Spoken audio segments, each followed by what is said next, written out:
All right, so I'm watching a couple more videos on this case, the Jack and Lily Sullivan case, the two kids that are missing. And what is fishy?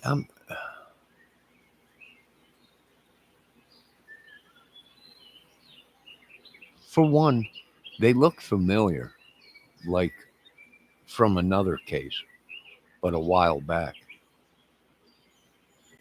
which could be coincidence. Missing kids, kids on milk cartons, cereal boxes, stuff like that. Post office. Sometimes post is uh,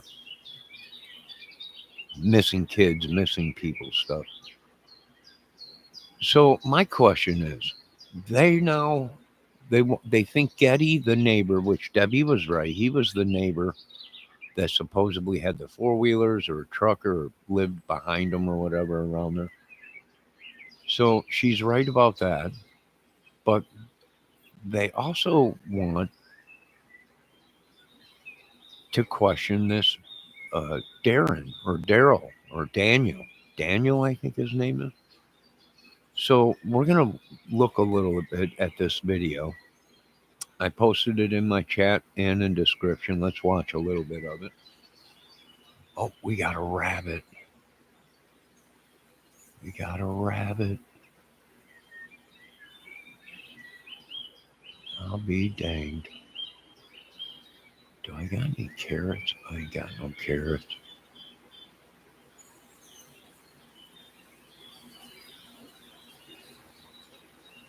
I hope he don't eat my tomato plants. Let me see where he went. He's over here in front of the fire pit.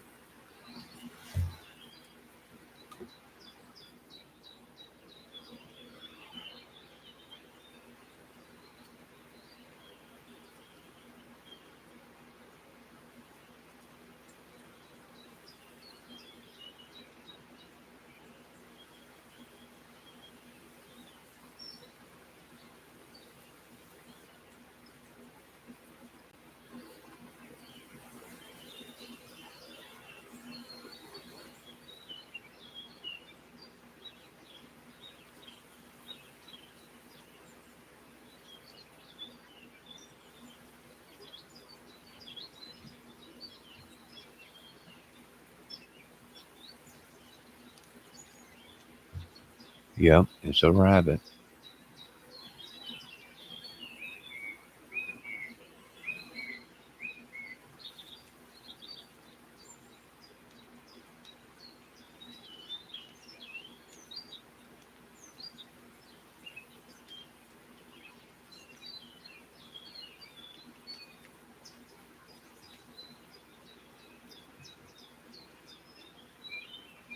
It sure is. Hold on, folks. I'm gonna get as much as I can footage of this dang rabbit. Wouldn't you know it? A rabbit shows up, and I'm not doing an outdoor video. And look at, I got some what looks like they look like jalapenos, but they're not. They're some kind of a tiger lily or something. But them are getting ready to bloom too. Why, look at that rabbit just sitting still. He ain't moving. I got some peanuts. Let me see if I can throw people out. Will they eat peanuts?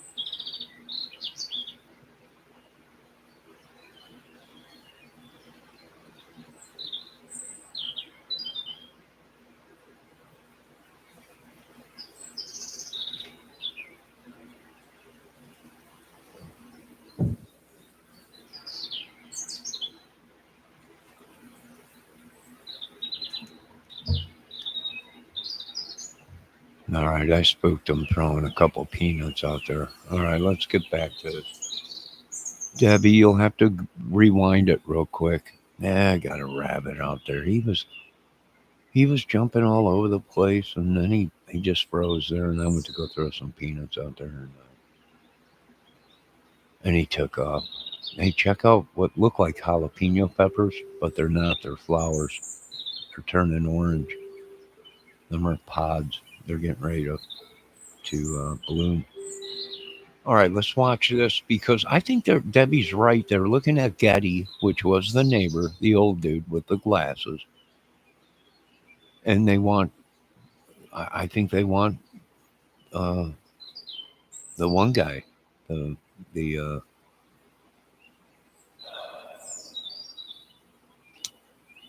Daniel. So let's watch this video. And where is it? It's right here. Shocking. This was put out 12 days ago. And let's check this out.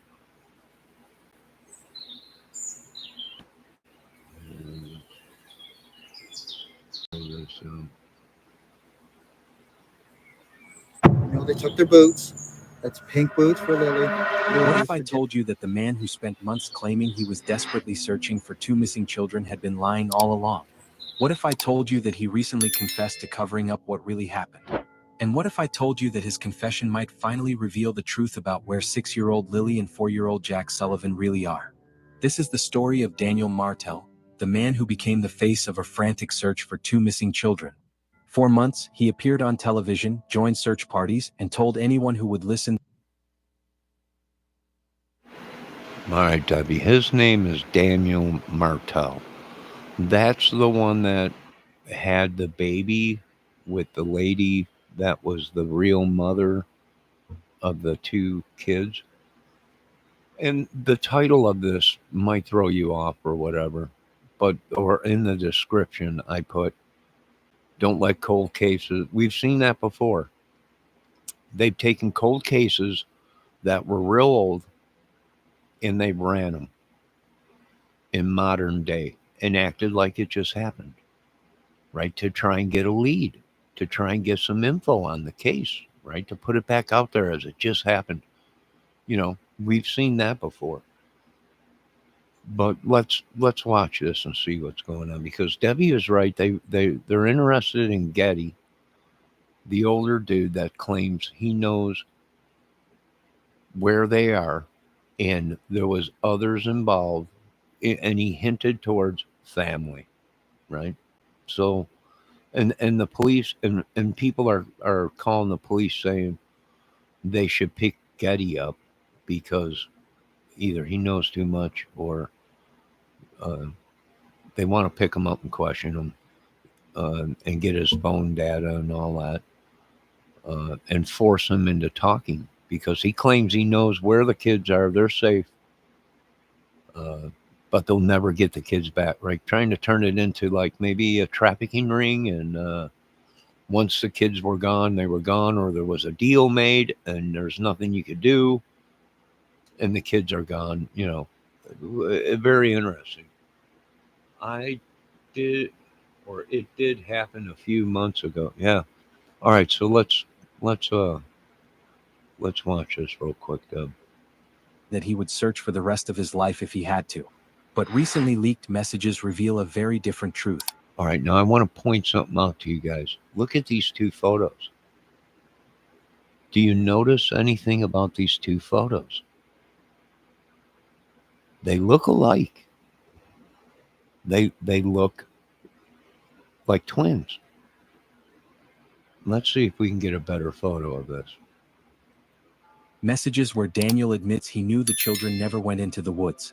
Messages where Oh, dang it. I just missed it. he confesses to deliberately misleading everyone. Messages that might finally explain what happened to Jack and Lily Sullivan. If you're new here, All right, let me back this up a little bit.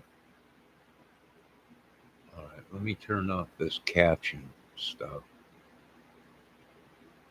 Is it? Oh, the caption was already off. This must be in there. Now, they do look similar, don't they? They're brother and sister, right? But what do you see in these photos, Debbie? What are you seeing in these photos around their faces? In the photos,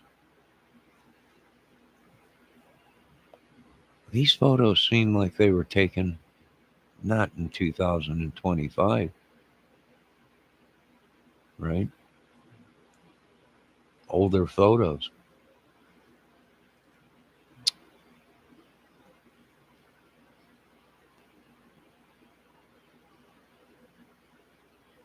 And what are the squares? Do you see what's going on here? What are the squares around their eyes on both of them? You can see a white line that goes all the way around like a square around their eyes. And even on this side, the boy's got square, an outline of a white around his eyes and around hers. Hmm.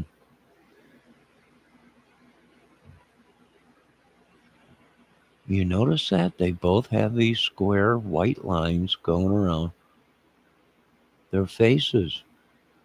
That's crazy. Almost like goggles or something on. But no. Oh, interesting. All right, let's continue to watch this. Messages where he confesses to deliberately misleading everyone. Messages that might finally explain what happened to Jack and Lily Sullivan. If you're new here and stories like this matter to you, hit that subscribe button now. Because the truth in this case has been buried under months of lies, and we're about to uncover it all. It began as a simple story of tragedy. We don't just know your land, we speak your land's language.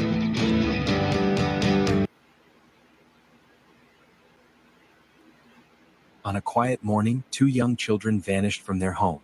Their mother, Malaya, and her boyfriend Daniel claimed they had no idea what happened. The children, they said, had simply disappeared. Search parties combed through endless miles of forest. Volunteers gave up their weekends. The community rallied around what they believed was every parent's worst nightmare.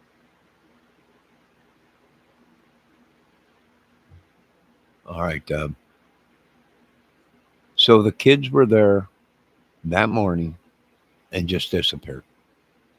They just disappeared, the parents said. They don't know what happened to them. They were just gone.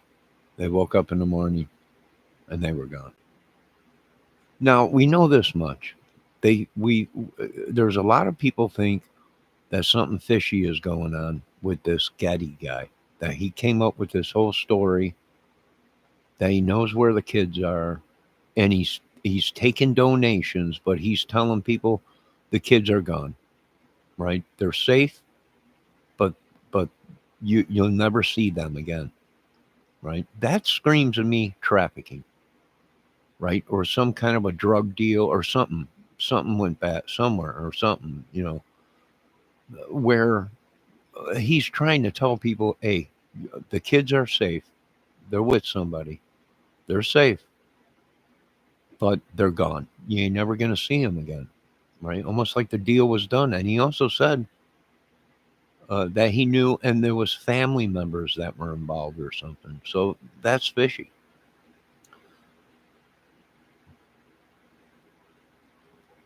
But Daniel Martel wasn't just any boyfriend.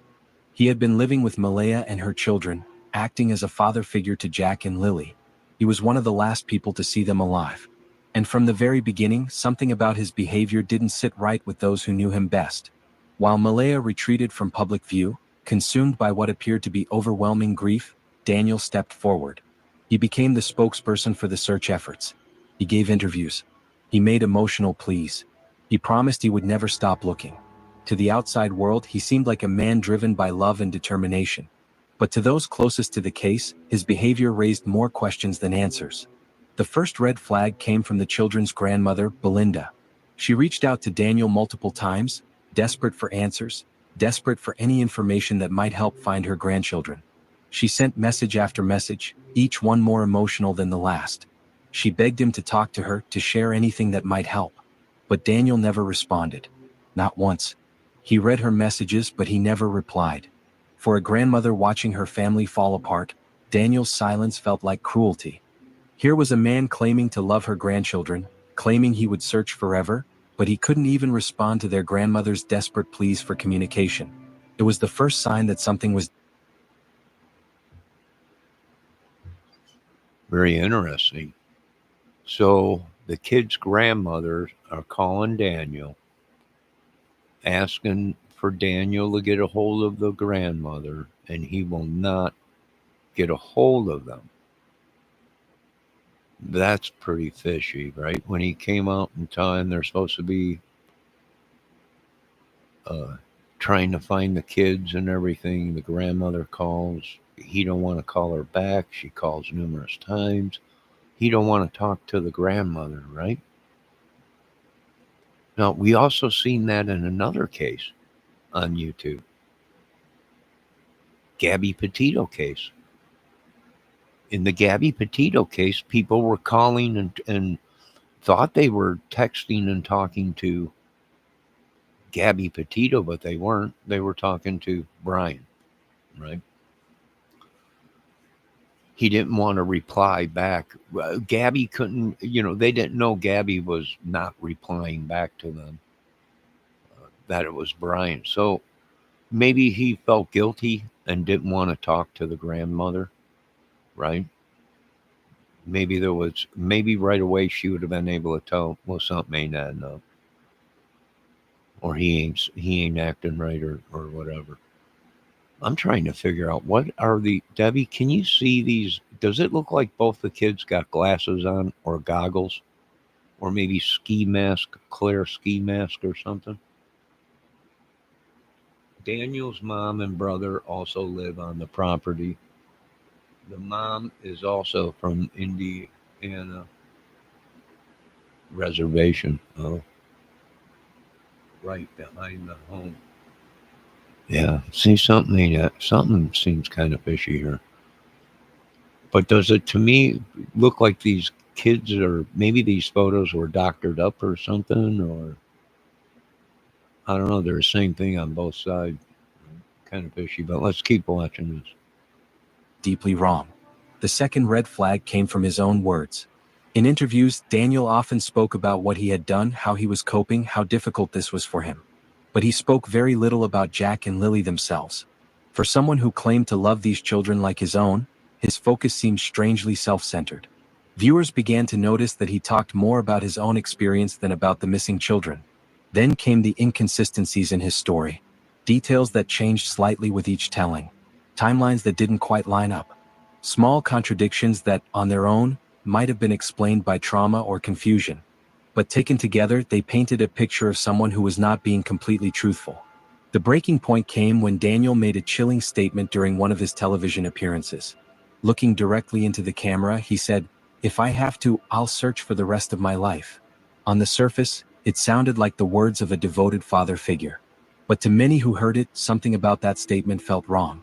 It sounded less like hope and more like resignation, as if he already knew that the children would never be found alive. But what no one knew at the time was that Daniel was carrying a secret that would eventually tear apart everything he had built. A secret that would reveal the truth about what really happened to Jack and Lily Sullivan. All right, so this probably explains why they're looking at uh,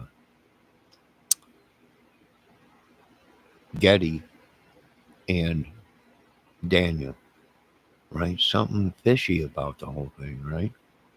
Like I said, the kids were supposedly there, living at the house. They went to bed. They woke up the next morning, they were gone, right? There's other people living on the property. There's a trailer there. I mean, I can pull up the photos and show you. There was other people living there, and no one's seen nothing. Very fishy. Something ain't right.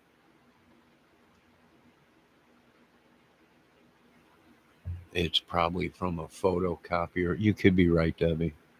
You could be right there, little lady. That secret remained buried for months, until recently when Daniel's own words betrayed him.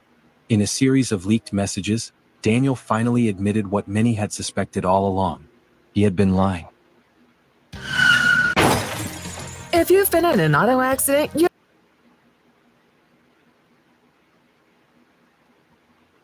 All right, so he's lying. What's he lying? What did they find out? He's lying.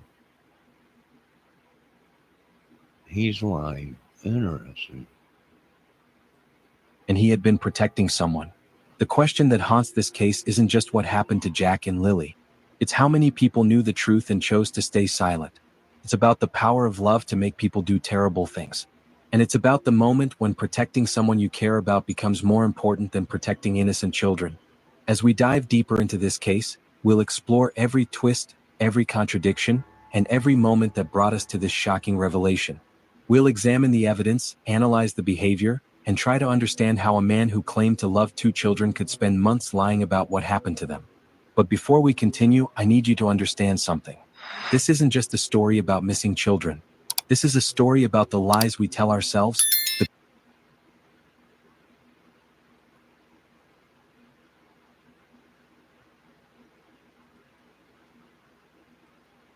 Daniel claimed that Jack and Lily loved him more than they loved their own mother. He insisted that he was the one they ran to when they were scared, the one they trusted, the one who truly cared for them. These weren't the words of a humble stepfather. These were the words of someone who seemed to be competing with their mother for their affection. If these dynamics were true, they painted a troubling picture of the household. A picture of a man who saw himself as the children's savior, and a mother who was somehow failing them. It suggested a level of dysfunction that went far beyond what anyone had imagined. Daniel's behavior after the children disappeared only deepened these concerns. While Malaya retreated from public view, Daniel embraced it. He gave interviews, appeared on live streams, and made public All right. So what are we looking at here? Well, now people are thinking that it's a battle between who's got more power, the mother or Daniel, right? Who's the savior? Who's the one that, who did the kids love the most? Right? This is kind of crazy, right? Were these even his real kids? Right? Debbie, I think, said no. Jack and Lily were not his real kids. What are we seeing here? Right? I don't know. I can say we're seeing this. We also seen this in the Summer Wells case, right? With Don and Candace, right? Who loved the kids more? Well, Summer was Don's little, baby and all this and that, or that. Yeah. So could it be something like this was done because he thought he was greater than thou, and he thought the kids were being taken care of badly, and he rescued the kids from there or something? Didn't he have a baby with these kids' mother?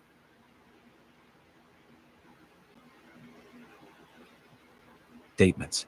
But his demeanor during these appearances struck many as odd. He often seemed more concerned with defending himself than with finding the children. In one particularly disturbing moment, Daniel was filmed making a birthday video for Lily while she was still missing. What should have been a heartbreaking moment of hope became something else entirely when viewers noticed what they described as a smirk on Daniel's face. It was a fleeting expression, but it was enough to make people question whether his grief was genuine.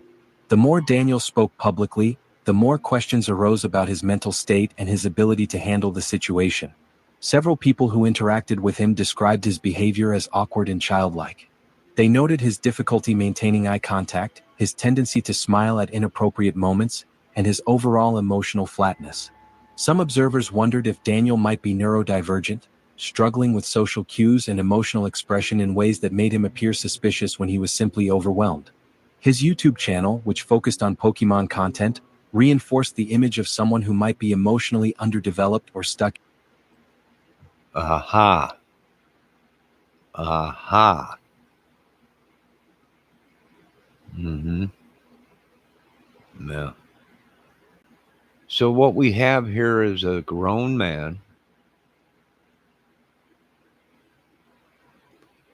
with a YouTube channel that was basically Pokemon game stuff, probably, and Pokemon children stuff. So is Daniel a child himself? Mentally, possibly. Possibly.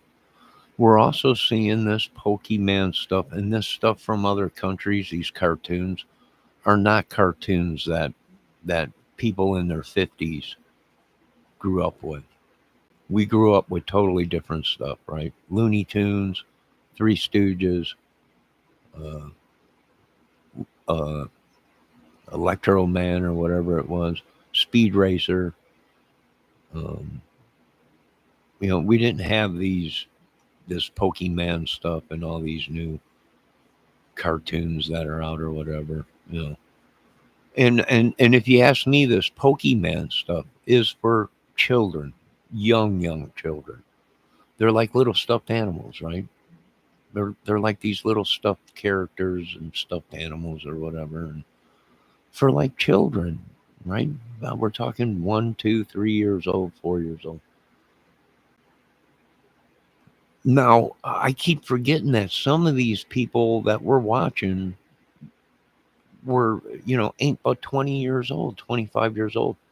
So this is about the time that this Pokemon stuff came out, where us people that grew up, that are 50 years old, grew up in the 60s and 70s, were totally raised different and watched totally different cartoons. Where Daniel might have grew up when Pokemon came out, and that was his big thing. But here's the thing: usually, somebody, even if you have mental problems, some people they overgrow that, right? They what psychiatrists say is, well, they grow out of it. They grow up, and they usually grow out of that by their teens, right?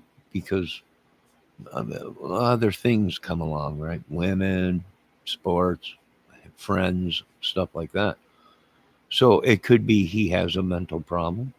It's a psychological problem. There's nothing wrong with that. I'm not judging anybody on that. But I can see where this is going, where this video is already going, right? He might have complications. He might have problems. And he himself is stuck being, even if he's 20, 25 or whatever, he might be stuck in a time in his where his life was good, right? Maybe his childhood or whatever. But let's continue to watch this video. Let me see what Debbie says. Wait, Debbie is mad. You don't know even what it is. Pokemon. I play Pokemon. It's the game that you play, Deb. I'm talking about the video here. That what this guy is saying, Deb. I am leaving. Why? What happened? Bye. I play Pokemon every day. I know you do. I just said it's a game, right? It's a game. People play it. They grew up with it, right? It's like, well, we don't have Speed Racer. If we had Speed Racers games right now, I probably would still be playing Speed Racer games. I'm not saying anything about that, Debbie. This is what this guy is saying in the video, and this is what I'm talking about. I'm not saying anything bad about people that play Pokemon games on uh, the internet or even on their phones or anything. I'm not judging you for that. I'm just saying that's what this video is going, is going to say. Let's watch a little bit more of it. In a younger mental state. But being awkward or socially challenged doesn't explain everything. It doesn't explain why Daniel refused to communicate with the children's family. It doesn't explain the inconsistencies in his story. Hold on. And hold on. Let me shirt this off, Debbie. I didn't say it's for babies. I said it reminds me of baby stuff, like or young kid stuff. They're little stuff. Pokemon's like a teddy bear or something, right? It reminds me of like what a 1 through 4 or 5 or 6 or 7 year old would play with as a kid, right? Uh, that's what I'm trying to say. It's like a little doll, but it's a cartoon figure, right? A cartoon thing. I'm not judging anybody for playing the Pokemon games or collecting the Pokemon cards. I know a lot of people collect them Pokemon cards. They're like baseball cards. Some of them are more expensive than dang baseball cards. All right, let's keep watching this here. Doesn't explain why he seemed more focused on his own image than on finding Jack and Lily. The pattern of Daniel's behavior suggested someone who was not just struggling with the situation, but actively trying to control it. Wait, He was selective about who he spoke with, wait a minute. careful about what he revealed, and defensive when pressed for detail. Miss Fox, are you still in chat? I have suitcase full of Pokemon cards. You should sell them. They're they bring big money. Are you still in my chat? You're still here. You really didn't have to send that inappropriate word to me. Let's get back to this video. Sell your Pokemons. They're right now they're at their highest price right now. This wasn't the behavior of someone who was simply overwhelmed. This was the behavior of someone who was protecting something. One of the most troubling aspects of Daniel's public persona was his apparent acceptance that the children might never be found alive. While most people in his situation would cling to hope, Daniel seemed to have already moved into a state of resignation. His statement about searching for the rest of his life if he had to sounded less like determination and more like someone who had already accepted a terrible outcome. This resignation became even more disturbing when viewed alongside his other behaviors. Here was a man who claimed to love these children like his own, but who seemed to have given up hope of finding them alive. It raised the question of whether Daniel knew something about their fate that he wasn't sharing. The contrast between Daniel's public persona and his private behavior became even more stark when we consider his relationship with the children's extended family. While he was willing to speak to strangers, to give interviews to news outlets, and to make public statements, he refused to communicate with the people who loved Jack and Lily most. Belinda, the children's grandmother, made repeated attempts to reach out to Daniel. She sent him messages, asked for information, begged him to share anything that might help find her grandchildren. All right. I'm sorry, I got a chakra. Someone trying to chakra my voice. All right, let me say something here that is a tip. This guy is saying Daniel will talk to all these strangers and all these people, but anyone from the immediate family he will not talk to. Is it fishy? It could be fishy, depending on if the police have talked to him. The police might know something different, and they don't want him talking to anybody from the intimate family, right? The family of the kids. Now, we don't know if they've questioned Daniel and talked to him. We don't know the whole scenario, right? So if the police told him it was okay, if the police didn't tell him not to talk to the family, then yes, it's suspicious. He'll talk to everybody else, all these movie channels, all these news channels or whatever, and all these strangers. But whenever the immediate family wants to talk to him, he will not talk to them. Yeah, I would say that's fishy. That's fishy. To me, it would be fishy, unless the police told him, "Don't talk to the family. We think something's going on." Well, does that make sense to you, Deb? Where are all your missing kids? Let me see. I agree. This case is just weird. And I think it makes me feel angry because I am a mom and this is just BS. Where are all your missing kids? Exactly. Well, this is what we're going to get to the bottom of, Miss Fox. If you would quit sending me inappropriate messages because you think I'm making fun of you over Pokemon. I'm not. If you got Pokemon stuff, sell now, woman. It's like at the all-time high. And do you have any of them Mookie cards, which are like one of the top Pokemon cards? If you do, sell now. Sell now. You could be living on a beach somewhere. $1 million home. Unreal. Yeah, sell now if you got them. She said she's got a whole suitcase of them. Good God Almighty. Got millions already. She don't even know it. For one, you shouldn't have told anybody you got that many Pokemon cards. I wouldn't doubt it if someone tries to rob you now just for Pokemon cards. Let's continue. But Daniel never No, I responded. can't believe it. He read her messages, but he never Rude. replied. For a grandmother desperate for answers, this silence felt like betrayal. The question that haunted everyone who knew about Daniel's refusal to communicate was simple. If he truly wanted to help find the children, why wouldn't he talk to their family? If he truly had nothing to hide, why would he avoid the people who were most invested in finding answers? Daniel's behavior created a pattern that was impossible to ignore. He was willing to speak publicly, but not privately. He was willing to give interviews to strangers, but not to answer questions from family members.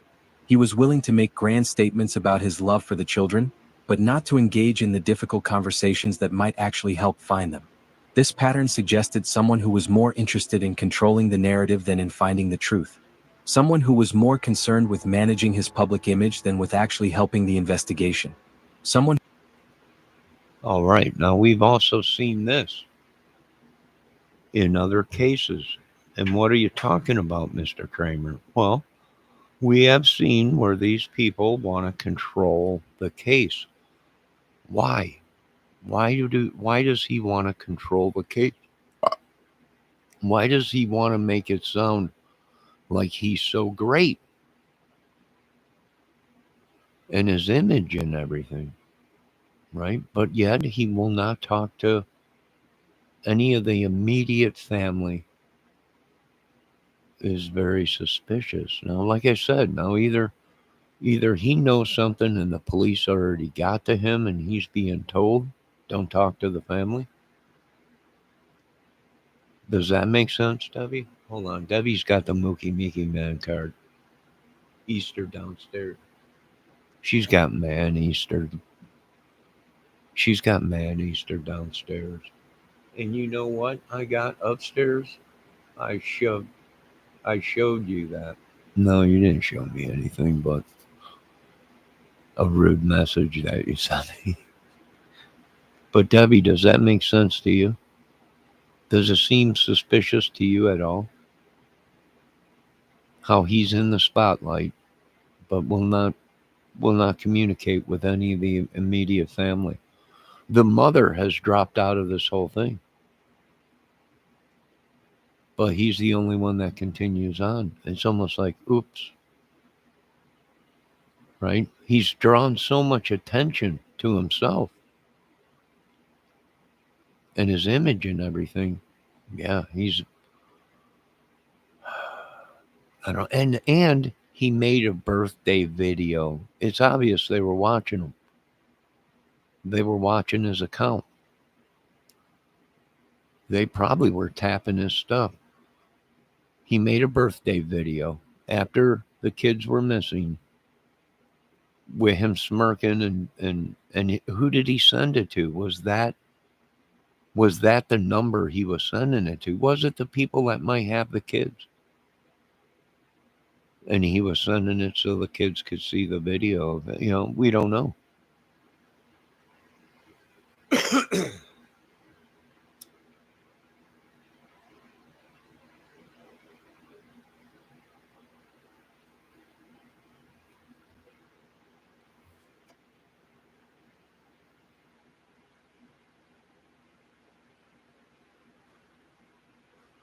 Was he mentally disturbed? Was he using Pokemon to control the kids? How deep did it go with this Pokemon stuff? Was he a geocacher? What did his YouTube channel consist of? Pokemon what? Cards? Games? What was it? Nothing against Pokemon, the cartoons or games, Debbie. I'm just saying You have to look inside of his mind. Of what frame mind was he in? Was he 13 in a 25-year-old's body? At the time something might have happened or something? Why would he be making birthday videos after the kids were missing? He's making birthday videos for what?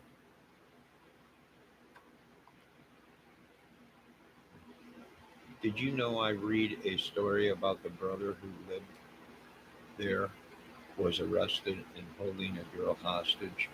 I know I already thought that this dad was really sus, or dad was really sus from the get go. No, you didn't, woman. You just said it. It's, I don't know what I'm going to do with her. I swear to God. Yes, all right, you did. You didn't like Darren or Daryl, whatever his guy's name is, from the beginning. I know. Yes, I did. I sent you pictures and everything on this case. No, pictures of what? Pokemon? I seen your video game Pokemon pictures. You're a dragon. I think it's a dragon. Mukamaya or something like that. Or let's continue. I'm more curious to see why these kids have squares around their eyes. Now, it could be face recognition, but these look like the same photos taken from the same camera. Or is it one kid? And this is what she would look like if she was older.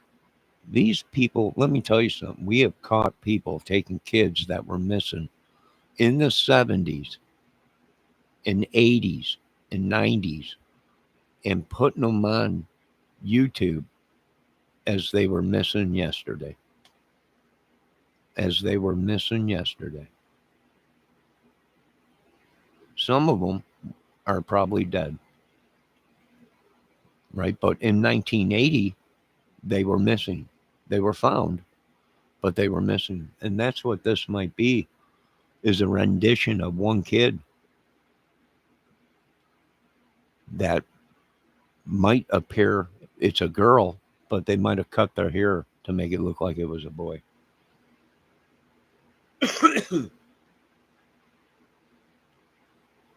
I know there's probably better pictures that who was playing a role rather than living through a genuine crisis.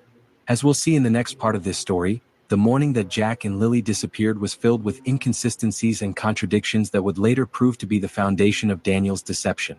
But even before we examine that timeline, Daniel's behavior in the aftermath of their disappearance had already revealed the truth about who he really was. He wasn't the devoted father figure he claimed to be.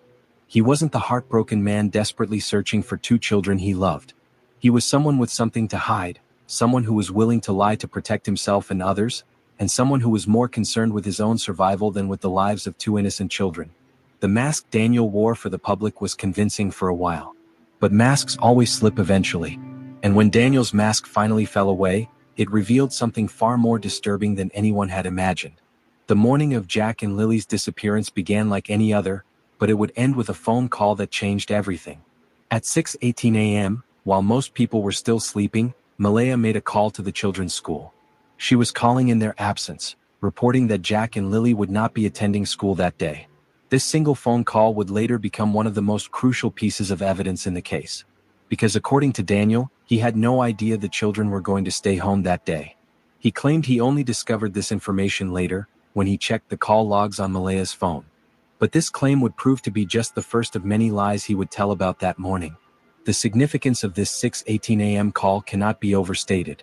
It meant that before most people were even awake, before Daniel claimed to know anything was wrong, Malaya had already made the decision to keep the children home from school. The question that haunted investigators was simple. Why?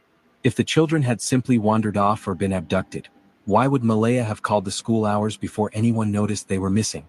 The only logical explanation was that she knew they wouldn't be going to school that day. And if she knew that, it meant their disappearance was planned. But Daniel's story about discovering this information later raised even more questions. If he truly found out about the call by checking phone records, why didn't he immediately report this to police? Why didn't he question Malaya about why she had called the school? Why did he present this information as if it were routine rather than deeply suspicious? All right, so the mother of the kids, 6 o'clock in the morning, calls the school and says their kid's not going to school that day. And he claims he had no idea that that happened. They were supposed to be going to school.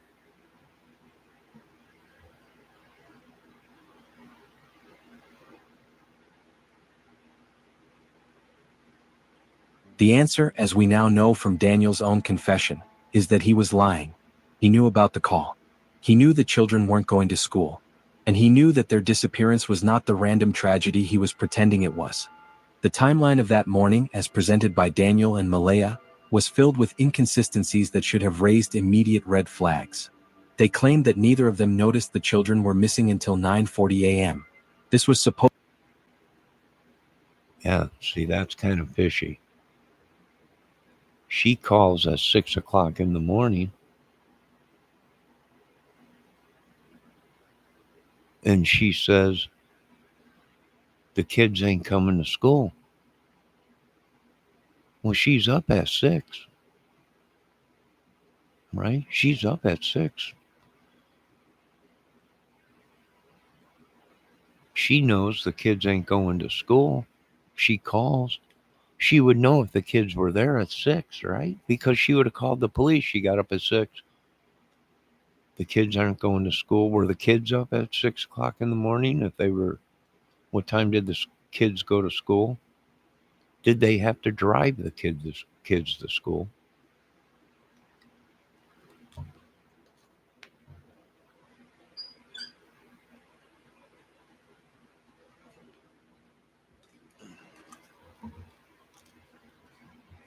And that's my question. What time did the kids have to go to school, and did they get picked up by a bus, or did they have to get driven? So now he's caught in a lie right off the bat. So now they're already on him because now, well, he lied about that. Is it significant in the case? Well, it might be. It's if he knew she called at 6 o'clock, they both were up.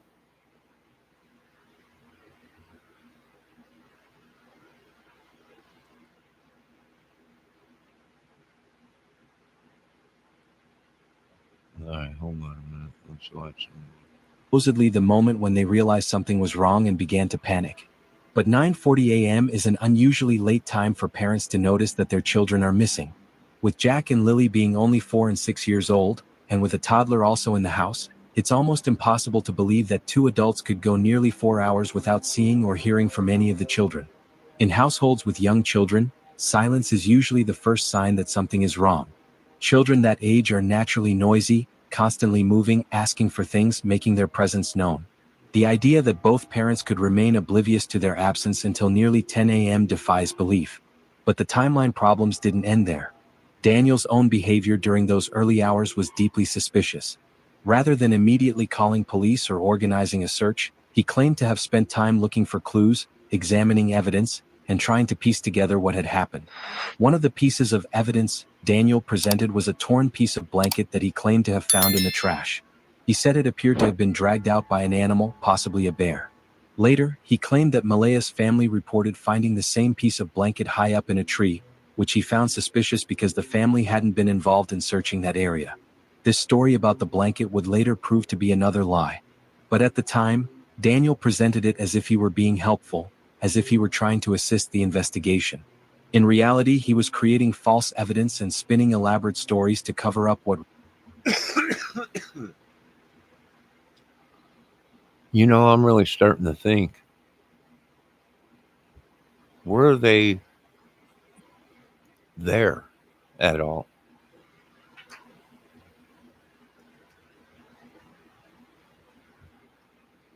in the morning or whatever, or that night, or were the parents there? Or was someone watching the kids or something? Something seems fishy. But I can tell you what seems real fishy is at 6 o'clock in the morning, they're up and call the school and say the kids ain't coming.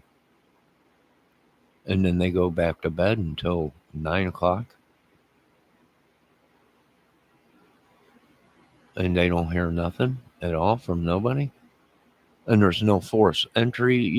The police get there, they check everything. No force entry, no scent of the kids uh, leaving the house or whatever.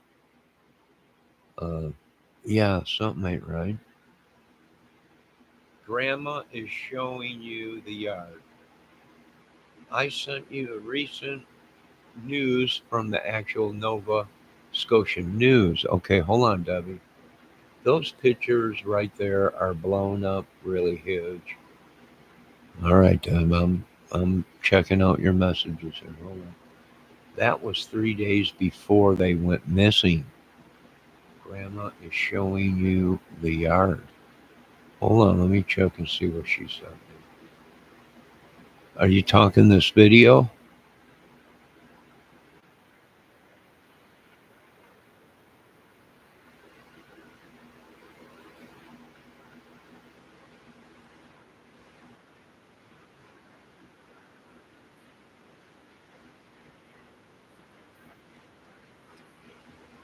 All right, hold on, folks. Let's make a switch here. Hold on a minute.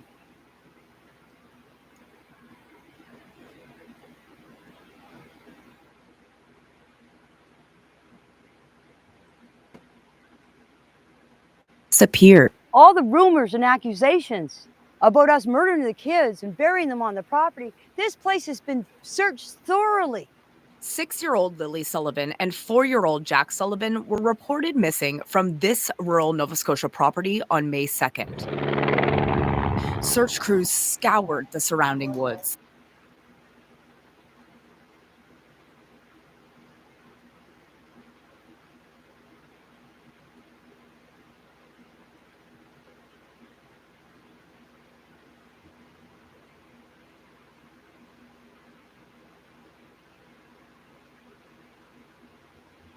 Debbie, what was their age? 4 and 6?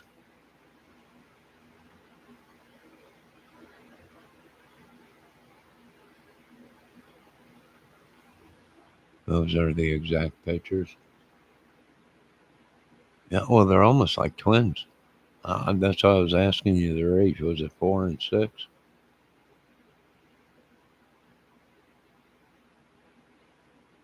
They got the same. I don't know. What do we? And the grandmother just said that they were all over there with dogs and they did this and that and thinking they buried the kids on the property or whatever. Uh, something fishy, Lord. If you can help us with this one. What am I getting? I'm getting maybe these weren't even their kids. It was some kind of a money grab. They're real kids, but they weren't their kids. I don't know. This could be freaky. I'm getting something like that. That this is just some kind of a money thing. And then you bring in Getty, saying he knows exactly what happened to the kids, and the kids are safe, but they're gone. You're never gonna see them again or whatever. So yeah, pretty crazy. Pretty crazy. Let's watch a little bit of this video. Did I post that in chat, Deborah? I think I did. Were reported missing from this rural Nova Scotia property on May 2nd. Search crews scoured the surrounding woods. My bedroom is right there. That morning, Mackenzie was asleep in her RV next to the mobile home where the family was living, including her son, Daniel Martel. People around the property. Then her dog, Tucker, started barking. Come on. I heard the kids. After that, I heard nothing. The next thing I heard is I heard Daniel yelling.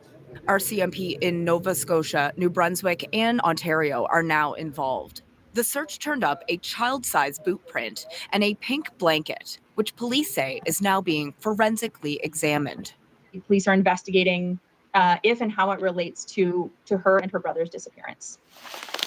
Mackenzie doesn't believe the kids are in the woods.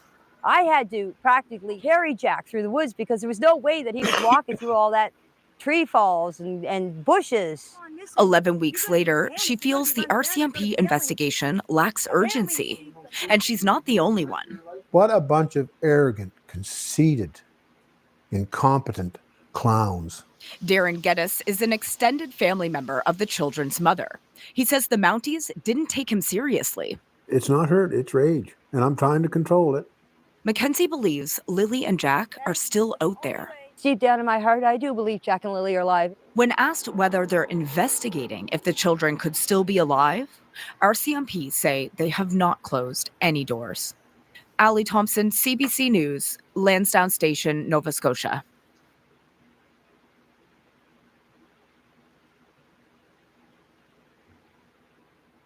All right. So Debbie says, "Oh, there you go.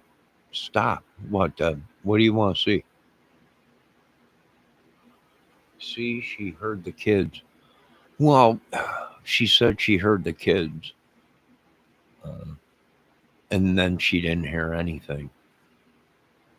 So.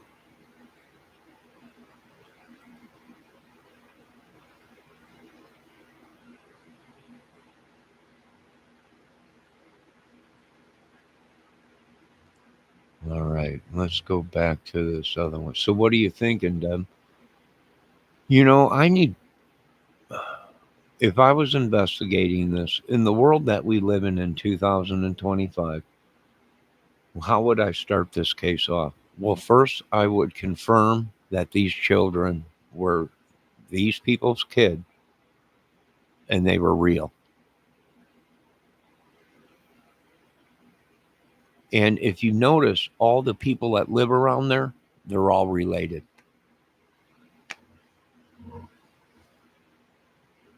Debbie, what do you want me to go back on?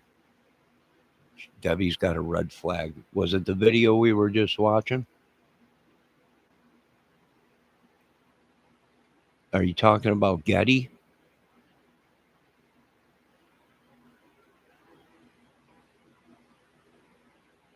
You want to rewatch the video? Go back to Gray Dude. Okay. Hold on.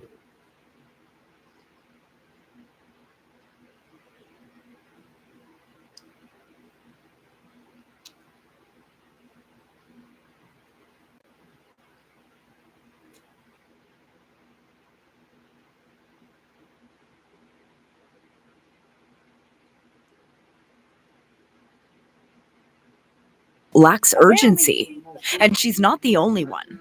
What a bunch of arrogant, conceited, incompetent clowns. Darren Geddes is an extended family member of the children's mother.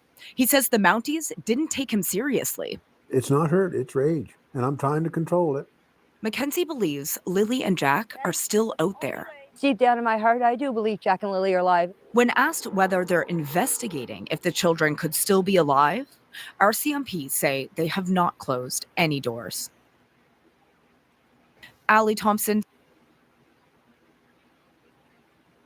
This photo, that's the guy. That's the Getty. That's Getty, right?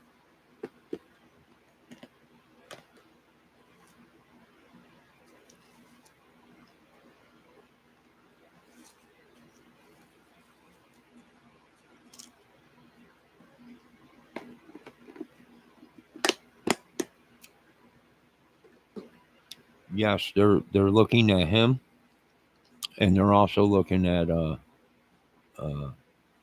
Daniel.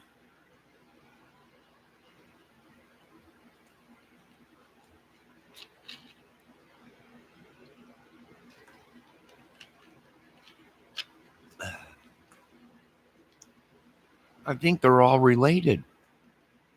That whole area, they're all related. Could it be something crazy like There was no kids. There were kids, but not theirs. I'm seeing a movie out of it or something, right? That's freaky. Or did something? I mean, who are you gonna believe? They're all related. They're all related.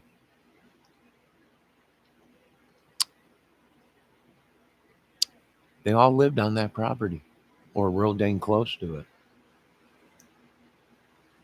Go back so I can get this name. It's Darren Getty, or Getty, yeah, Geddie or Y. Yep, that's his name. The older guy that says he knows exactly what happened, and the kids are safe, but they'll never be back. And it had something to do with people within the family or something. So now they want to question him, but they also are on to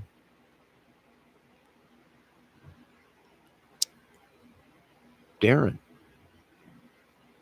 Maybe Darren did. Who was walking around with the two giant duffel bags?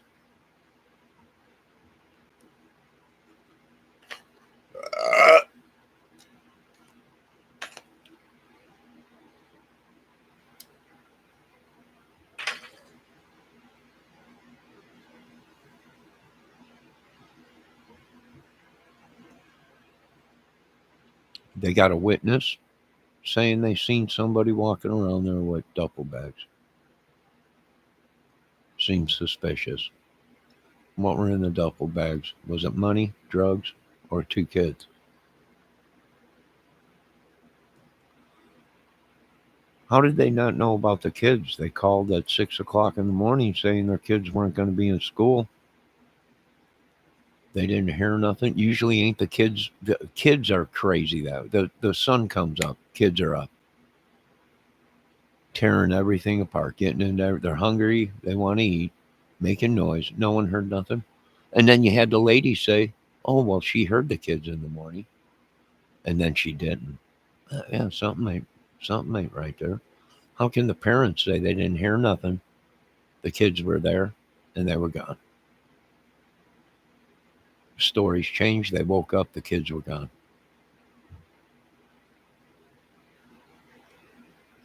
Nah, don't. Something ain't right. And then the night before the kids are missing, there's activity around the house and in the backyard, behind the house, with lights and vehicles. Yeah, so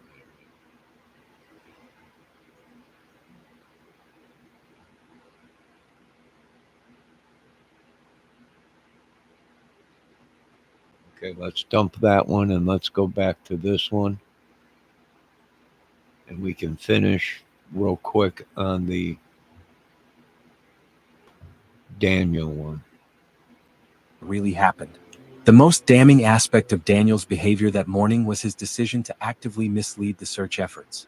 When police and volunteers began looking for the children, Daniel told them that Jack and Lily had gone into the woods. He claimed this was where they should focus their search efforts. He even joined search parties, spending hours combing through forested areas. But Daniel knew this was a lie. He knew the children had not gone into the woods. He knew the search parties were wasting their time. And he knew that every hour spent searching in the wrong direction was an hour that could have been used to find Jack and Lily if they were still alive.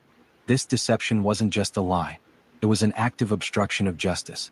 It was a deliberate attempt to derail the investigation and protect whoever was responsible for the children's disappearance. And it was a betrayal of every person who volunteered their time to search for two missing children. Years later, when confronted about his lies, Daniel would admit the truth. He told Darren, a family member, that he had deliberately misled everyone about the children going into the woods. When asked why he would do such a thing, Daniel's response was both heartbreaking and infuriating. "I still love Malaya and I was trying to cover for her lie." This confession reveals the true nature of Daniel's behavior that morning. He wasn't confused or overwhelmed. He wasn't making mistakes due to trauma or stress. He was deliberately and systematically lying to protect Malaya. Oh wow, that's crazy. That's pretty efficient. Something ain't right. He is an extended family member of the moms. Yeah. Yeah, he's the grandmas, they all lived on the property or right around it. I think even the people, some of the witnesses or something were family members or something that said they seen activity around it. So if you can't see nothing, if they can be seen by neighbors, they might not be able to see the neighbors from their house, but the neighbors are can see them. And the one neighbor said that he was walking back and forth to a vehicle with two duffel bags or something.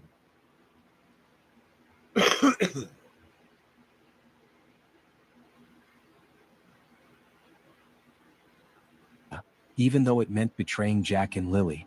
The morning of their disappearance wasn't a tragedy that happened to Daniel and Malaya. It was a crisis that they created, managed, and covered up together. The 6:18 a.m. phone call was the first move in a carefully orchestrated plan. The false timeline was designed to create confusion and buy time. And the misdirection about the woods was meant to send searchers in the wrong direction while evidence was disposed of or children were moved. But perhaps the most chilling aspect of that morning was the complete absence of genuine panic or urgency from either parent. There are no reports of frantic searching, desperate phone calls to neighbors, or immediate contact with police. Instead, there's a strange calm, a carefully controlled response that suggests people who were following a plan rather than reacting to a crisis. The truth about that morning would remain hidden for months. But the evidence.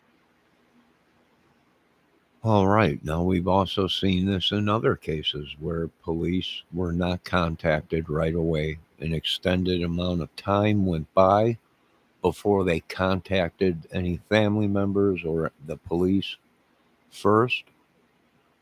We've seen that in the Kohlbergers case. Uh,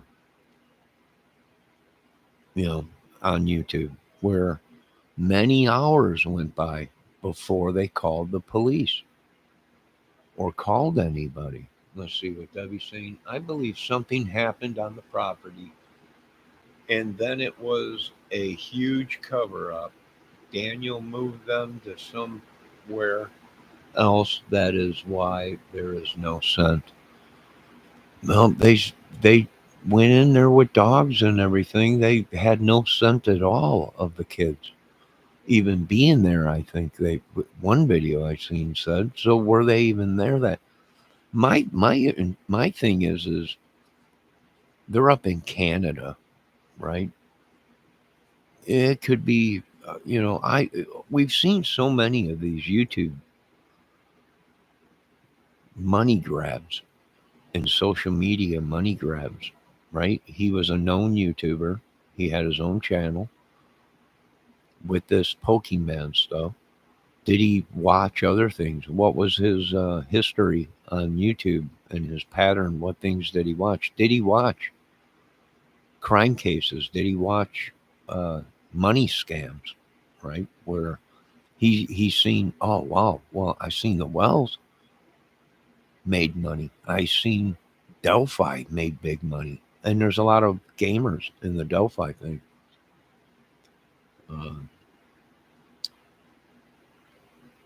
Numerous things. Hey, there's an opportunity there to make money, right? Let's do this.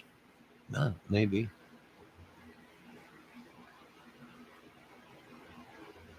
Honest Canada doesn't have to tell any of us what happened there. No, they don't have to.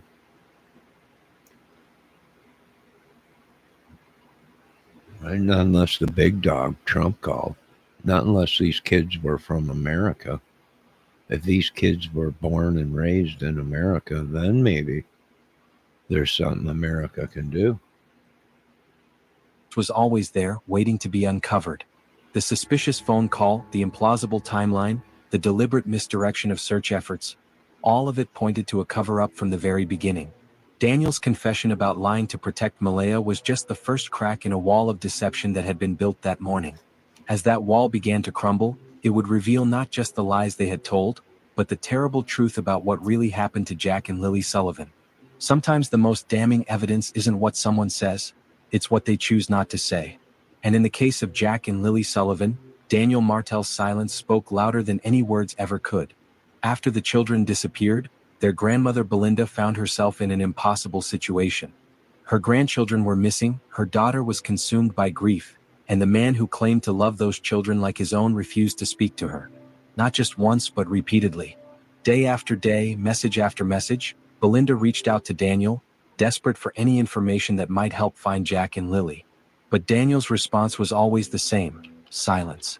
Belinda wasn't asking for much. She wasn't demanding confessions or accusations. She was simply asking for communication, for any detail that might help, for the basic human decency of acknowledging her pain.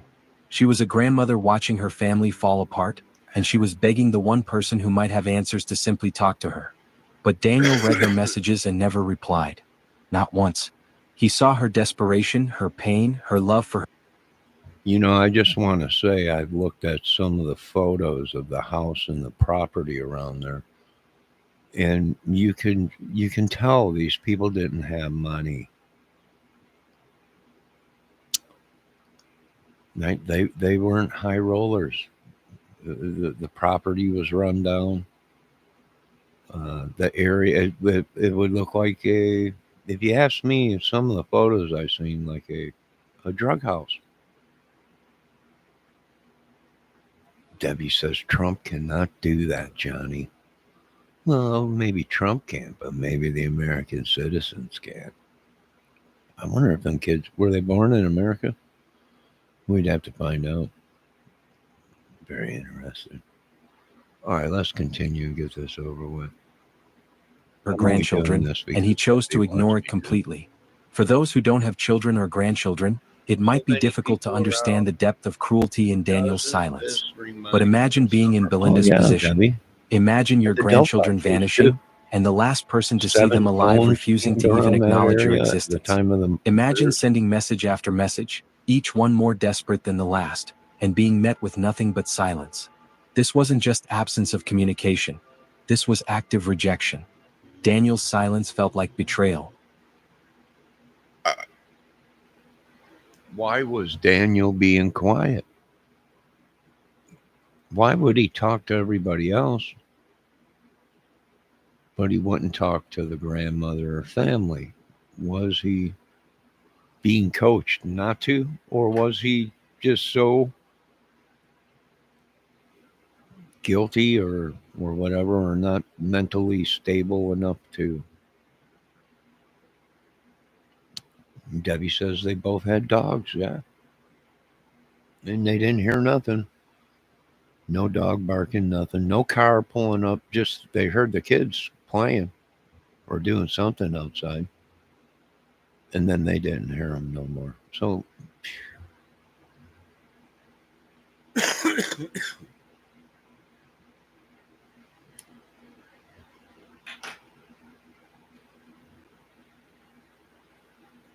But Daniel's avoidance extended beyond just ignoring messages.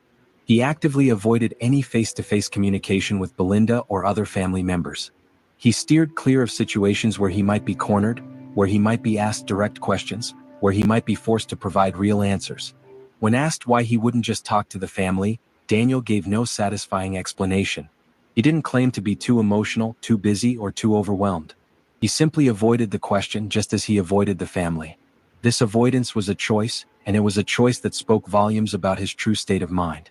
The cruel irony of Daniel's behavior was that while he was maintaining this wall of silence with the family, he was simultaneously presenting himself to the public as someone who cared deeply about the children. well, that's what the story just isn't right for me. Summer had how many dogs? Yeah. I think these people had dogs too or something. Yeah, just don't. And he was the last one, and the family was the last one to see these two kids.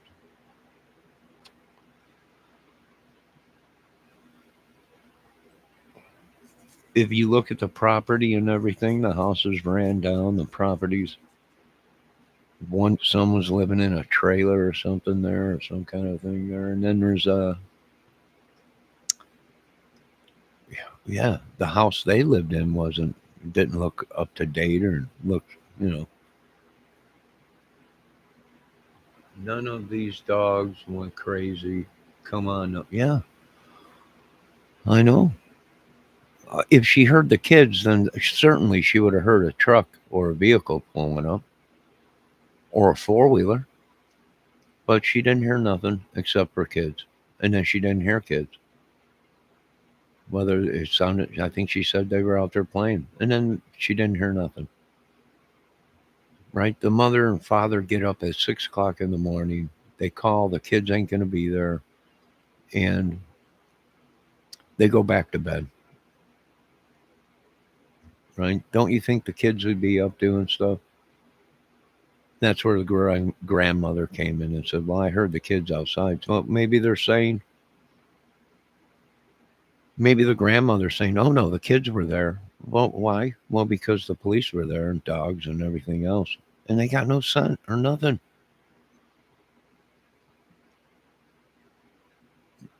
So I can see how some people were saying, "Were the kids even there?" And this whole thing was staged or whatever, right? Maybe, maybe. That call was supposedly 3 days after. Uh, she said she just kept on laying there snoozing. She lived in the camper. Yeah. Yeah, some trailer there or something. Yeah, it don't seem right. It don't seem. It seems weird, right? How did the parents say they didn't see the kids that morning if the grandmother's hearing the kids? How can they just wake up and they don't see no kid? The kids are gone. Well, what time did you see them? Right? You had to hear them. They got up because the grandmother heard them outside. Right? You don't just wake up, the kids are gone. There's no forced entry. There's no broken windows. There's no nothing. And the grandmother don't hear a vehicle or nothing. Where'd the kids go? Well, you would think they wandered off into the woods. And in Canada, that could be a very bad thing. But you would think if the kids were attacked by an animal, you would have heard them screaming.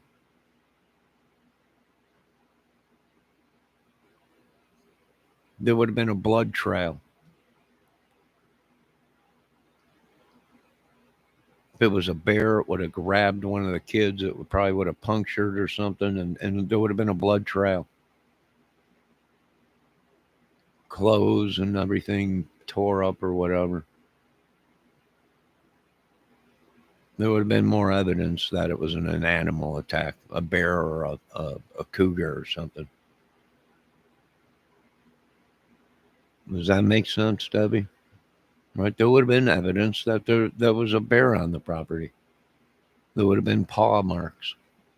Right? There would have been a struggle mark. Struggle on the ground or something, or there's two kids. Right? It'd have to be a big bear to grab two kids and walk off.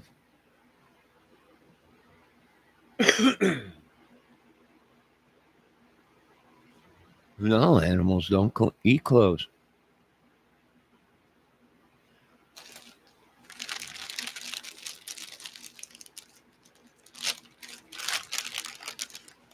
Sharks do.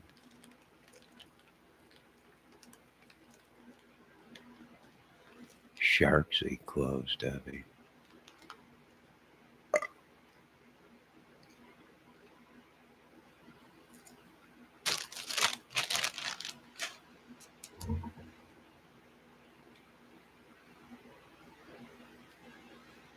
He was giving interviews about his love for Jack and Lily, his commitment to finding them, his willingness to search forever. But he wouldn't even acknowledge the existence of their grandmother. This contradiction revealed the performative nature of Daniel's public grief. He wasn't expressing genuine emotion or authentic concern. He was playing a role, maintaining an image, and controlling a narrative. And that role didn't include actually helping the people who were most invested in finding the children. The silence also served a strategic purpose. Every conversation Daniel avoided was a conversation where he might have revealed something damaging. Every question he didn't answer was a question that couldn't expose his lies. Every relationship he didn't maintain was a relationship that couldn't hold him accountable. By maintaining his silence with the family while speaking publicly, Daniel was able to control the flow of information. He could present his version of events without being challenged by people who knew the truth. He could maintain his innocent facade without having to face the scrutiny of those who loved Jack and Lily most.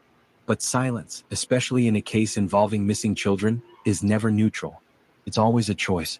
And in Daniel's case, it was a choice that revealed his true priorities. He was more interested in protecting himself than in finding the children. He was more concerned.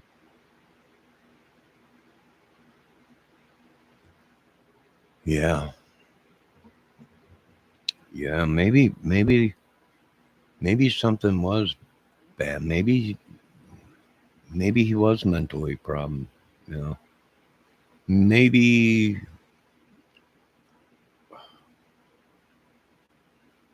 they know the truth. That's why he don't want to talk to the family, because the family thinks he's a little Fruit Loopy, maybe.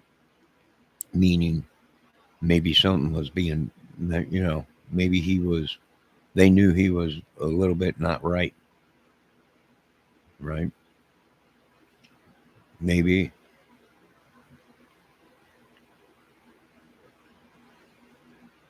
his past or something he's done or said or maybe did it in the past.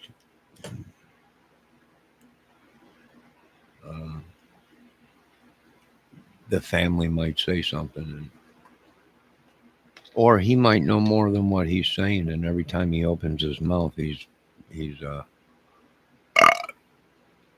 giving himself away.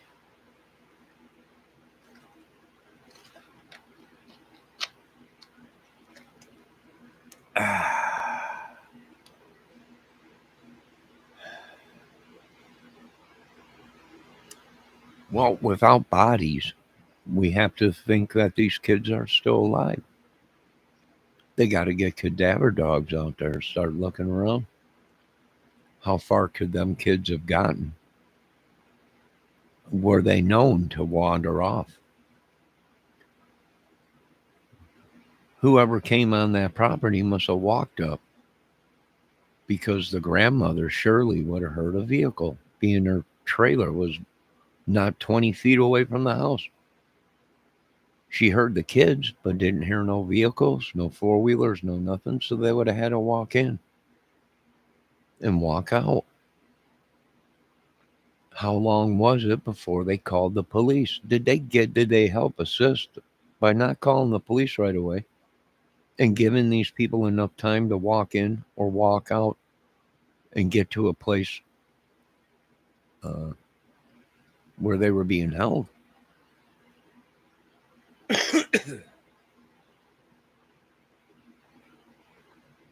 Debbie says bears are messy. Yeah, there would have been a blood trail, Debbie.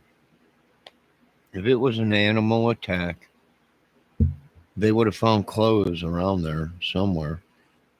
Surely they would at least, from the time the police were called, police would have got out there. When were the kids last seen or missing? The grandmother would have told them. And then they would have been able to calculate how tall are these kids, how big are they? And they would have been able to calculate how far they would have been able to get in a circumference within that time. So they might have said, oh, well, you know, the kids were missing at this time. So at their age and their size and their stride or whatever, they would have been able to get maybe 10 miles away. So we're going to start looking from this ground point, and we're going to go 10 miles out, and we're going to do a circumference around here and walk and see if we can see these kids. Or it might have been, well, that you know, that much, depending on the time. Well, they might have only been 5 miles away, right? They would only been able to cover 5 miles. So you quarantine off a 5 mile circumference and you start searching in a circumference that area. I mean, that's how it should be. If you got the manpower and the vehicles and the helicopters and stuff, and they would have found them. And if it was animals, well, there would have been evidence of that. But they got no body.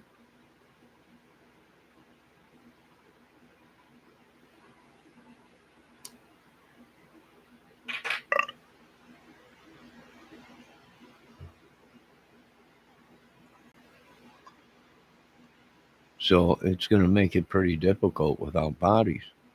But they'll probably pressure these people, bring it in. It must have been alive. Maybe, we hope this Getty guy, Daryl or Darren Getty, uh, is telling the truth and the kids are alive. Maybe they sold the kids. Another trafficking deal. It went sour. Right? The lies, they created this big thing and they sold maybe the 2 duffel bags were filled with money. We don't know. We don't know what they were into. What was this dude? What did he do on YouTube with this Pokemon stuff? Were there a lot of kids on his channel?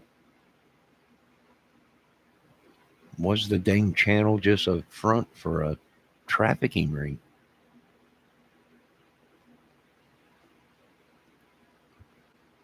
I don't know. All right, let's continue. How long is this, Debbie? How you doing? You feeling all? With managing his image than with helping the investigation. He was more committed to maintaining his lies than to honoring his claimed love for Jack and Lily. The weight of Daniel's silence became even heavier when we consider what it cost. Every day that passed without communication was a day that potential leads went unexplored. Every question that went unanswered was a question that might have helped find the children. Every relationship that was abandoned was a relationship that might have provided crucial support to the investigation. But perhaps most tragically, Daniel's silence robbed Belinda of the one thing she needed most: the feeling that someone else cared about her grandchildren as much as she did. In her darkest hours, when she needed to believe that others were fighting for Jack and Lily, Daniel's silence told her that she was alone. This wasn't just cruelty. It was a form of psychological torture. And it was a choice that Daniel made every single day, with every message he ignored, with every opportunity for communication he avoided. The silence that surrounded Daniel's behavior would eventually be broken by his own words. But by then the damage had been done. The family had been isolated, the investigation had been compromised, and 2 children had been failed by the very person who claimed to love them most. As we'll see in the next part of this story. Wow, crazy. Crazy stuff. Let's skip ahead a little bit here. Live stream. He said he had voluntarily taken drug tests and had passed a polygraph exam. He claimed the polygraph had focused on questions about death, and that everyone involved had passed. But despite this, he said authorities had remained quiet, offering no clarity and ignoring his attempts to reach out. The timing of Daniel's live stream appearance wasn't coincidental. He felt out of options, unheard, and most importantly, afraid that he would lose Meadow forever. His appearance wasn't calculated or strategic. It was impulsive, emotional, and raw. It was the kind of outburst that comes from someone who believes they have nothing left to lose. Daniel's decision to speak out on a live stream rather than through legal channels revealed his desperation. He had likely already reached out to authorities and either hadn't received a response or didn't believe action.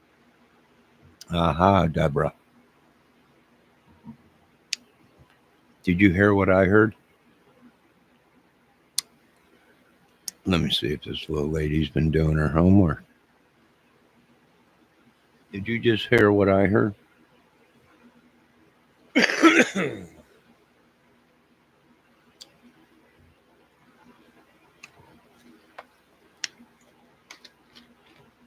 Debbie, are you there?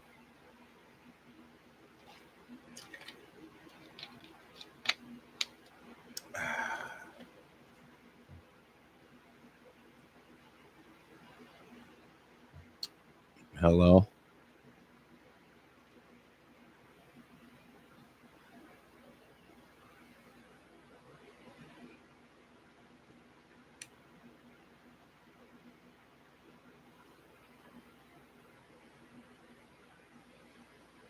Did you hear what I just heard?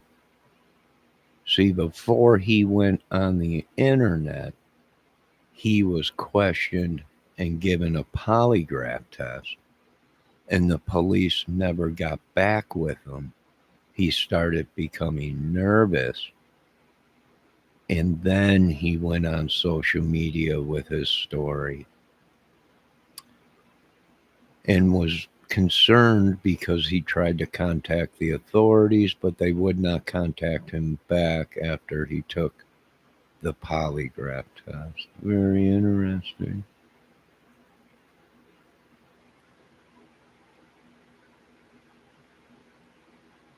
And was being taken quickly enough. Speaking out publicly wasn't just about venting, it was about making his concerns viral, forcing public attention on a situation he believed was spiraling out of control. But perhaps the most significant aspect of Daniel's live stream appearance was what it revealed about the power dynamics in this case.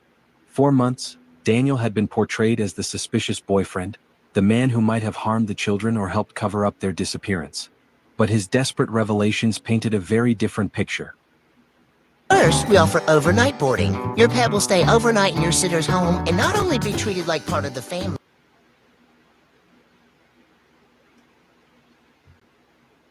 These people are trying to steal my house sitting. Rover, you took my idea of babysitting dogs, and now you're a doggy day center, and you want you scumbags. Look at doggy and cat care, where you could babysit a dog. Oh, you people are sick. Conspiracy. The live stream marked a turning point in the case. For the first time, Daniel had stepped out of the shadows and pointed clearly and unapologetically at Malaya. Not as a victim, but as a threat. Whether what he said was true or not, the effect was undeniable. The story had changed, and Daniel had made sure no one would look at Malaya the same way again. But this was just the beginning. The live stream would prove to be the first crack in a wall of deception that had been carefully constructed over months. And as that wall began to crumble, it would reveal not just the lies that had been told, but the terrible truth about what really happened to Jack and Lily Sullivan. The question now wasn't just about finding the children. It was about understanding how many people had been involved in hiding them, how long the deception had been planned, and whether it was too late to bring Jack and Lily home. The live stream was just the beginning. What came next would provide even more shocking revelations about Aha, Deborah. Are you hearing this? Are you hearing this? Yeah. Well, we said it right off the bat on this one. It sounded fishy from the. I did a couple videos on this case, but we talked about it on other videos. He said his polygraph was on his side. Well, how do we know? They never came out and said that. Police never came out and said that.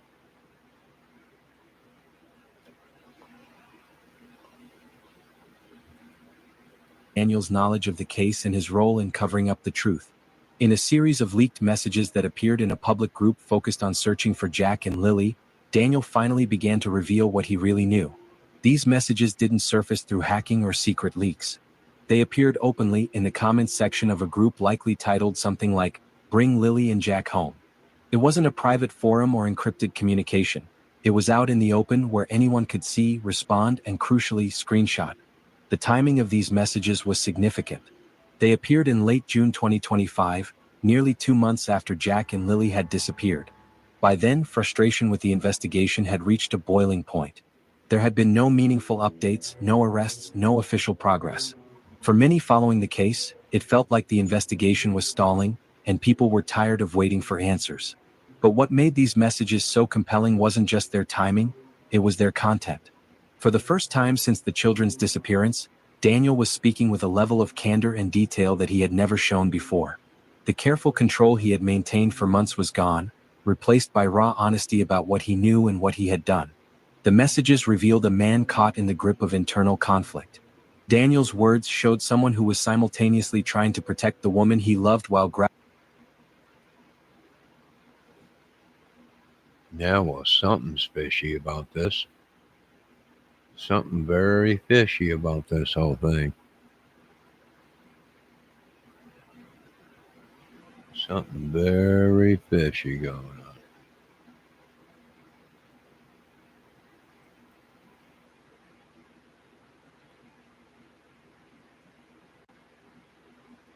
Grappling with the knowledge that she might be responsible for something terrible. The psychological torment was evident in every message he sent. In one particularly revealing exchange, Daniel admitted that he had been torn from the very beginning. He confessed that he knew more than he had been letting on, but that his loyalty to Malaya had prevented him from speaking out. The weight of this knowledge, he said, had been eating away at him for months. The most damning revelation came when Daniel admitted that he had deliberately misled the search efforts. He confirmed what many had suspected, that he knew the children had not gone into the woods, but that he had allowed search parties to waste countless hours looking in the wrong place. His justification was heartbreaking in its simplicity. He was trying to protect Malaya. But Daniel's messages revealed something even more disturbing. Why was he trying to protect her? Because she lied about one thing? Don't make sense. And really, it was nothing she lied about that was really proof of anything, really. The only thing she said is she didn't know where the kids were when they woke up.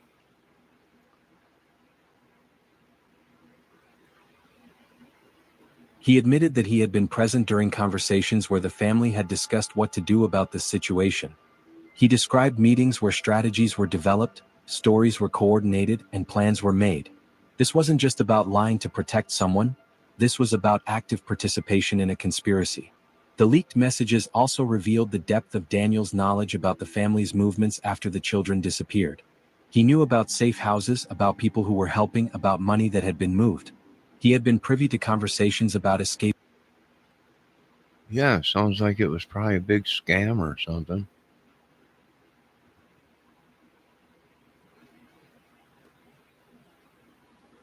Well, I wouldn't doubt it if that guy up there in Canada stole my money. Old, what's his name? Getty impersonating.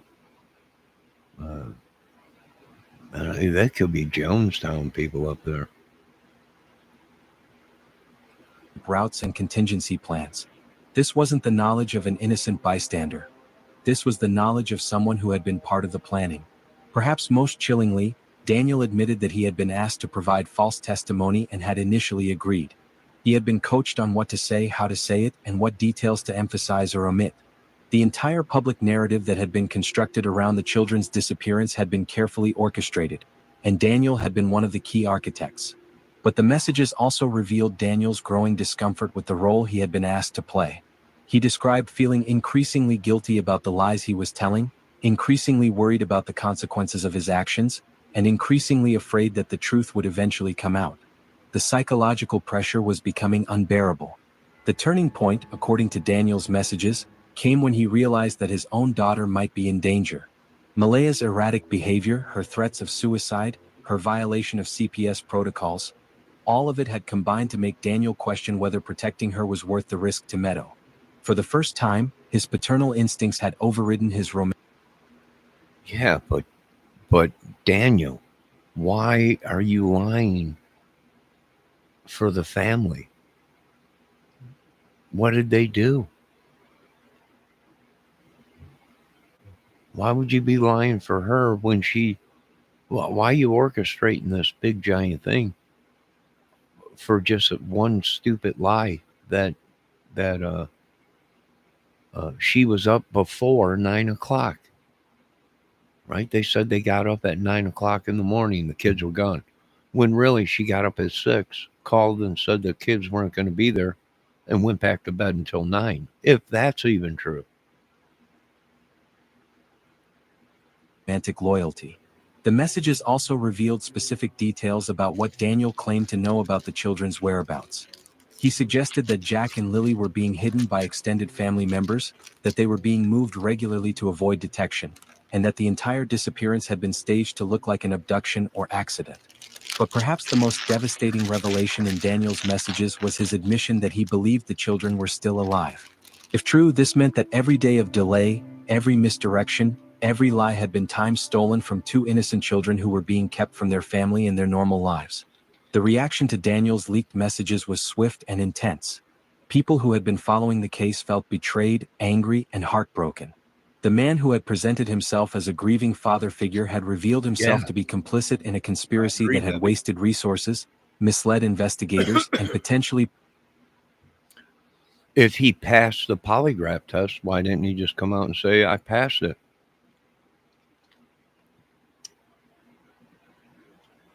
Unless these people were polygraphed and someone lied and he's telling people, well, my polygraph was on my side, right? Where we don't know. But you're right. Why did he say the polygraph went on his side?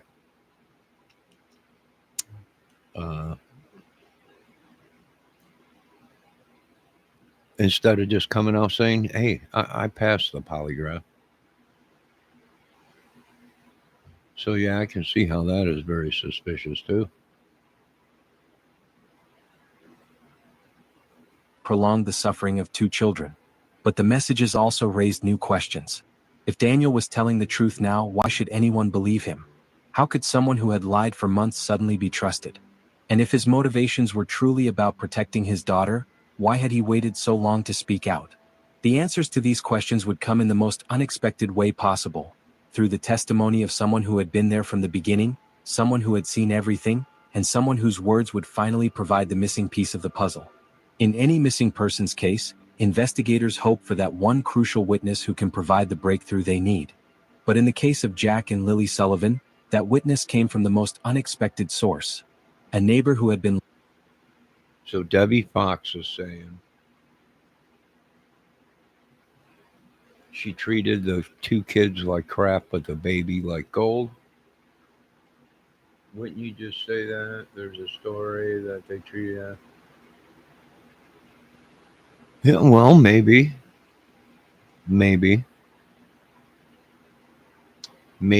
she loved the baby because it was with this new guy, right? Daniel. And the other two kids were from another guy. And Daniel wasn't going to let anything happen to his baby. Maybe they needed money. They sold the two kids. Maybe she didn't love them as much as the new baby.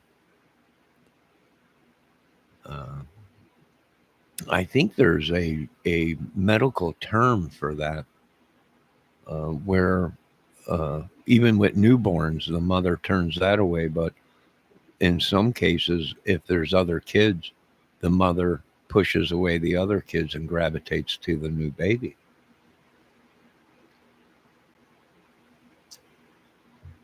Very interesting. Largely overlooked until her testimony changed everything. Janie lived close enough to the Sullivan household to hear what was happening, but far enough away that she hadn't been considered a primary witness. She was going about her normal morning routine when she heard something that would haunt her for months: the sound of children screaming. What made Janie's testimony so compelling wasn't just what she heard, but when she heard it. The screaming occurred in the early morning hours, well before Daniel and Malaya claimed to have discovered the children were missing. This meant that something terrible had happened to Jack and Lily hours before their parents allegedly noticed they were gone. But Janie's testimony went beyond just the screaming. She described hearing what sounded like a struggle, followed by an eerie silence that lasted for hours. In a neighborhood where children's voices were a constant background noise, this sudden quiet was more disturbing than any sound could have been. The most damning piece of physical evidence came from Janie's own property. While helping with the search efforts, investigators found a boot print in the mud near her fence line. The print was fresh, made sometime during the night or early morning hours when the children disappeared. More importantly, it was heading away from the Sullivan property, not toward it. This boot print contradicted everything Daniel and Malaya had claimed about the children wandering off on their own. If someone had been walking away from the house in the early morning hours, it suggested that the So they have a boot print that was fresh from either that night or the early morning. Well, after midnight or midnight, it's morning. So could the kids have been out, taken or whatever? I don't know. That's, it's fishy to me. But like I said, if these kids would have walked away, there would have been a scent and they would have been able to be tracked. But they weren't able to track the kids, right? They were there. How long? Who knows? No. All right, I've had enough of this case for today. I'm going to end this video. Debbie, is there anything you want to say?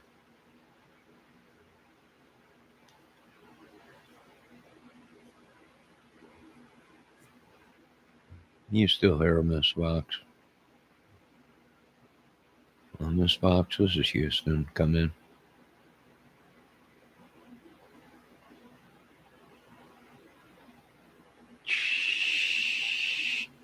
Miss Fox, this is Houston. Come in.